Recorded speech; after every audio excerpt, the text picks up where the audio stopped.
21067. Di sini saya akan menjelaskan 6 bab sekaligus. Bab pertama, aspek manajemen dalam perkantoran. Bab 2, ruang lingkup manajemen perkantoran. Bab 3, organisasi perkantoran. Bab 4, komunikasi dan korespondensi. Bab 5, manajemen arsip.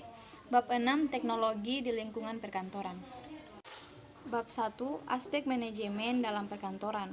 Manajemen secara umum yaitu suatu proses untuk mengatur sesuatu yang dilakukan oleh sekelompok orang atau organisasi untuk mencapai tujuan dari organisasi tersebut. Manajemen juga mempunyai beberapa pendekatan seperti pendekatan proses operasional, pendekatan perilaku manusia, pendekatan sistem sosial, pendekatan sistem dan pendekatan kuantitatif. Dalam membentuk sistem manajerial yang baik dibutuhkan beberapa unsur manajemen di dalamnya, seperti unsur manusia, unsur uang, unsur material, unsur mesin, unsur metode, dan unsur pasar. Dan semua unsur tersebut harus saling melengkapi satu sama lain. Selanjutnya, fungsi-fungsi manajemen menurut George R. Terry yaitu mencakup perencanaan atau planning, pengorganisasian atau organizing, menggerakkan atau actuating, dan pengendalian atau controlling. Selanjutnya, pengertian manajer. Manajer adalah seorang yang memiliki tanggung jawab pada seluruh bagian di suatu perusahaan atau organisasi. Pada organisasi terstruktur terdapat 3 tingkatan manajemen. Yang pertama itu manajemen lini pertama, yaitu manajemen paling rendah yang bertugas mengawasi dan memimpin pegawai non-manajerial, contohnya manajer area. Kemudian yang kedua, manajemen tingkat menengah, yaitu mencakup semua manajemen yang berada di antara manajemen lini pertama dan manajemen puncak, dan tugasnya menjadi penghubung di antara kedua manajemen tersebut, contohnya kepala bagian. Selanjutnya yang terakhir, manajemen puncak, yaitu yang dikenal dengan istilah Executive Officer, contohnya Chief Executive Officer atau CAO. Bab 2, ruang lingkup manajemen perkantoran. Yang pertama itu lingkup pekerjaan dalam organisasi. Secara umum pekerjaan organisasi terbagi menjadi 2, yaitu yang pertama tugas pokok disebut dengan kegiatan substansi atau operatif, yakni kegiatan-kegiatan yang secara langsung mengenai tujuan organisasi. Kemudian yang kedua, tugas penunjang, yaitu kegiatan-kegiatan yang bersifat membantu, melayani, memudahkan, dan memperlancar tugas pokok. Kemudian yang kedua, pekerjaan kantor, disebut dengan kegiatan yang ada di lingkungan perkantoran atau kegiatan tata usaha. Menurut Kamus Besar Bahasa Indonesia, tata usaha ialah penyelenggaraan urusan tulis-menulis di perusahaan, di negara, dan sebagainya. Sedangkan penata usaha ialah orang yang menyelenggarakan tata usaha. Tata usaha berkonsep modern menurut Prajudi Atmosudirjo tahun 1989 terdiri atas 4 macam, yaitu yang pertama, tata usaha umum, yang kedua, tata usaha teknis operasional, yang ketiga, tata usaha sumber daya atau resource, yang keempat, tata usaha khusus. Selanjutnya yang ketiga, asas pekerjaan dalam manajemen perkantoran dan fungsi manajemen perkantoran. Yang pertama itu asas. Asas terbagi menjadi 3. Yang pertama itu asas sentralisasi. Bila digunakan asas ini, maka semua pekerjaan kantor ditangani oleh unit tersendiri dalam organisasi yang bersangkutan. Kemudian yang kedua, asas desentralisasi, yaitu setiap unit organisasi dalam instansi diberikan kewenangan untuk mengelola pekerjaan kantornya masing-masing.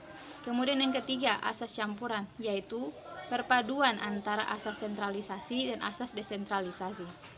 Selanjutnya fungsi manajemen perkantoran terdiri atas yang pertama perencanaan, yang kedua pengkoordinasian, yang ketiga penetapan pegawai, yang keempat pengawasan.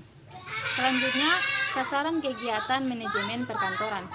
Menurut Charles Libey, sasaran kegiatan manajemen perkantoran terbagi menjadi 9. Yang pertama itu ruang perkantoran, yang kedua komunikasi, yang ketiga kepegawaian perkantoran, yang keempat perabotan dan perlengkapan, yang kelima peralatan dan mesin, yang keenam pembekalan dan keperluan tulis, yang ketujuh metode, yang kedelapan warkat atau record, Yang ke-9, kontrol pimpinan pelaksanaan.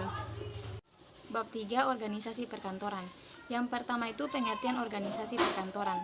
Organisasi perkantoran merupakan suatu kolektivitas orang yang ada di lingkungan kantor, di mana aktivitas yang dilakukan didesain secara sadar, terstruktur, dan diatur oleh para anggotanya dalam rangka mencapai tujuan. Kemudian yang kedua, fakta terkait organisasi kantor.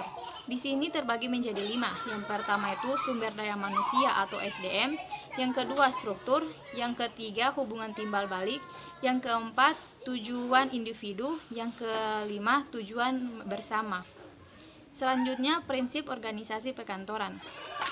Prinsip organisasi perkantoran terbagi menjadi 8. Yang pertama itu prinsip tujuan, yang kedua prinsip kesatuan fungsi, yang ketiga prinsip hubungan individual, yang keempat prinsip kesederhanaan, yang kelima prinsip wewenang sepadan dan tanggung jawab, yang keenam prinsip laporan kepada pimpinan tunggal, yang ketujuh prinsip kepengawasan dan kepemimpinan, yang terakhir yang kedelapan prinsip jangkauan kepengawasan.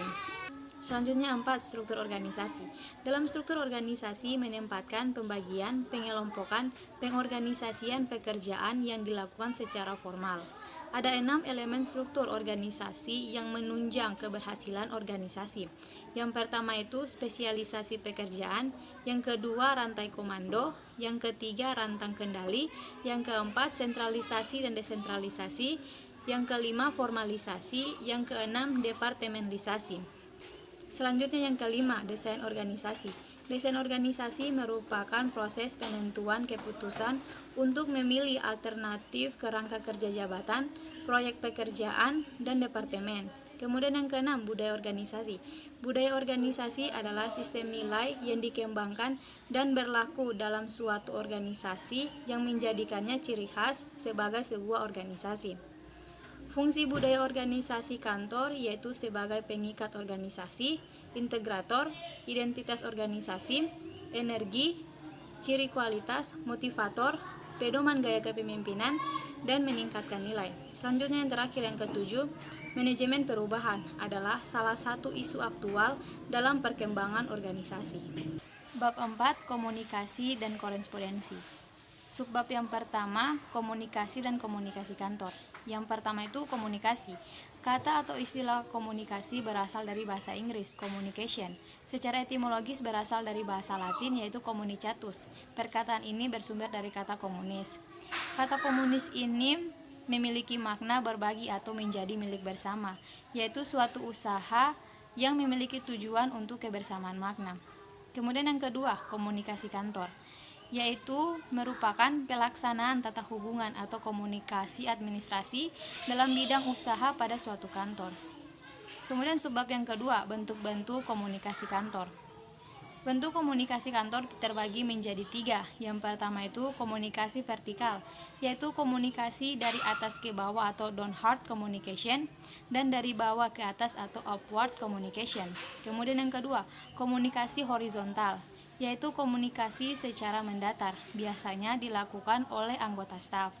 Kemudian yang ketiga, komunikasi diagonal, yaitu komunikasi yang berlangsung antara karyawan pada tingkat kedudukan yang berbeda pada tugas dan fungsinya.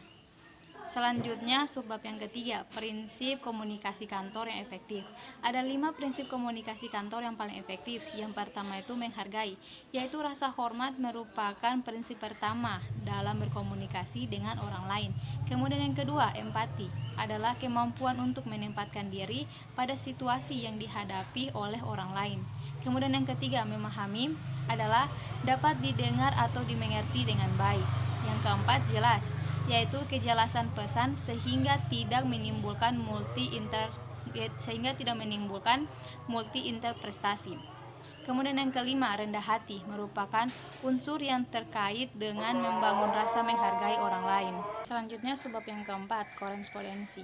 Korespondensi adalah salah satu bentuk komunikasi dengan mempergunakan surat sebagai alat. Korespondensi merupakan salah satu alat komunikasi yang sangat penting dan setiap waktu dilakukan dalam tugas sehari-hari. Selanjutnya subbab yang kelima, pengetahuan dan permasalahan seputar korespondensi.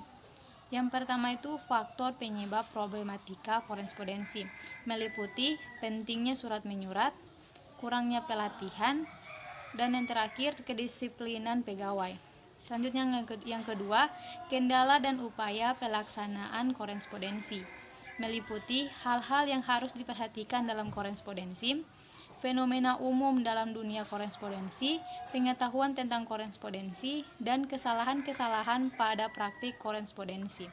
Selanjutnya subbab yang keenam, surat kantor. Surat kantor adalah sebuah alat untuk berkomunikasi secara tertulis dengan menggunakan persyaratan khusus yang khas sesuai dengan aturan surat menyurat. Subbab yang ketujuh, bagian-bagian surat, meliputi yang pertama, kepala surat, fungsinya sebagai alat pengenal, alat pemberi informasi, dan iklan pada kantor-kantor tertentu. Yang kedua, tanggal surat, berfungsi sebagai referensi, alat pemberi informasi pada kantor tertentu. Kemudian yang ketiga, nomor surat, fungsinya sebagai petunjuk bagi petugas filing, alat pengukur kegiatan kantor yang berhubungan dengan surat pada suatu periode tertentu. Kemudian yang keempat, perihal, fungsinya sebagai petunjuk tentang instansi dari surat secara keseluruhan. Kemudian yang kelima, alamat, fungsinya sebagai petunjuk bagi petugas filing, petunjuk kemana surat harus disampaikan. Selanjutnya subbab yang terakhir, surat yang efektif. Surat yang efektif yaitu harus memperhatikan beberapa hal seperti harus jelas, benar, sopan, singkat atau tidak terlalu bertele-tele, lengkap dan menarik. Bab 5, manajemen arsip. Subbab yang pertama, pengertian arsip dan kearsipan. Arsip adalah catatan tertulis baik dalam bentuk teks, gambar atau bagan yang memuat keterangan-keterangan yang dapat dijadikan sebagai ingatan yang disimpan secara sistematis jika sewaktu-waktu diperlukan dapat ditemukan dengan cepat atau tepat. Menurut Undang-Undang Nomor 7 Tahun 1971, kearsipan adalah menjamin keselamatan bahan pertanggungjawaban nasional tentang perencanaan, pelaksanaan, dan penyelenggaraan kehidupan kebangsaan. Subbab yang kedua, fungsi dan tujuan kearsipan. Yang pertama itu fungsi, meliputi alat penyimpanan warkat, alat bantu perpustakaan, alat bantu bagi pemimpin dan manajemen dalam mengambil keputusan, alat bantu perekam perjalanan organisasi, dan yang terakhir mengefektifkan dan mengefisienkan pekerjaan. Kemudian yang kedua, tujuan kearsipan, meliputi referensi atau legalitas sewaktu arsip dibutuhkan, data atau informasi untuk mengambil keputusan, data historis untuk mengetahui perkembangan atau dinamika organisasi. Kemudian subbab yang ketiga, jenis-jenis arsip. Yang pertama, menurut fungsi dan kegunaannya, yaitu arsip dinamis dan arsip statis. Yang kedua, berdasarkan nilai guna, yaitu nilai guna primer dan nilai guna sekunder. Yang ketiga, berdasarkan sifatnya, yaitu arsip terbuka dan tertutup. Yang keempat, berdasarkan tingkat penyimpanan dan pemeliharaannya, yaitu arsip sentral, pemerintah, dan unit. Yang keenam, berdasarkan subjeknya, yaitu arsip keuangan, kepegawaian, dan arsip pendidikan. Yang ketujuh, berdasarkan bentuk dan wujud, yaitu tabel, gambar, dan grafik. Dan yang terakhir, berdasarkan sifat kepentingannya, yaitu arsip esensial dan penting. Subbab yang keempat, asas dan siklus pengelolaan arsip. Yang pertama itu asas sentralisasi, yaitu pelaksanaan pengelolaan arsip bagi seluruh organisasi yang dipusatkan di satu unit, yaitu penyimpanan arsip. Kemudian yang kedua, asas desentralisasi adalah pelaksanaan pengelolaan arsip yang ditempatkan di masing-masing unit dalam suatu organisasi. Kemudian yang ketiga, asas gabungan, yaitu pelaksanaan pengelolaan arsip dengan menggabungkan antara asas sentralisasi dan asas desentralisasi. Kemudian subbab yang kelima, penyimpanan arsip. Arsip disimpan karena mempunyai nilai dan kegunaan tertentu. Oleh karena itu, hal yang perlu diperhatikan dalam hal ini ialah bagaimana prosedurnya, bagaimana cara penyimpanan yang baik, cepat dan tepat, sehingga mudah ditemukan sewaktu-waktu diperlukan.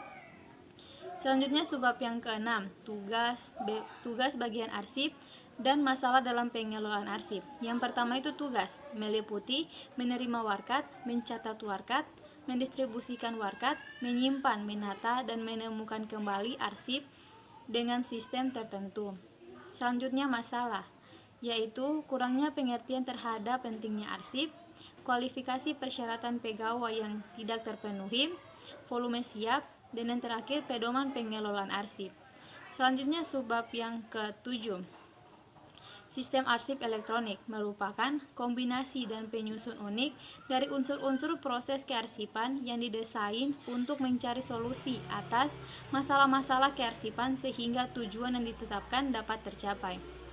Selanjutnya subbab yang ke-8, komponen sistem arsip elektronik, yaitu meliputi kecepatan dalam memindahkan data ke dalam sistem komputerisasi dokumen, kemampuan menyimpan dokumen, kemampuan mengindeks dokumen, dan kemampuan mengontrol akses. Kemudian subbab yang terakhir, manfaat arsip elektronik, yaitu cepat ditemukan, pengindeksan yang fleksibel, dan pencarian secara full text. Bab 6, teknologi di lingkungan perkantoran. Subbab yang pertama, pengertian teknologi. Kata teknologi berasal dari bahasa Yunani, yaitu tekno yang berarti keahlian, dan logia yang berarti pengetahuan. Dalam arti sempit, teknologi mengacu pada objek benda yang digunakan untuk kemudahan aktivitas manusia. Dalam arti luas, teknologi meliputi pengertian sistem, organisasi, juga teknik. Selanjutnya subbab yang kedua, teknologi komputer. Komputer adalah alat yang dipakai untuk mengolah data menurut prosedur yang telah dirumuskan. Subbab yang ketiga, teknologi informasi dan komunikasi. Informasi adalah suatu fenomena yang diamati atau bisa juga berupa putusan-putusan yang dibuat. Sedangkan komunikasi adalah interaksi antara satu orang dengan orang lain, bisa berupa individu ke kelompok, dari kelompok ke kelompok.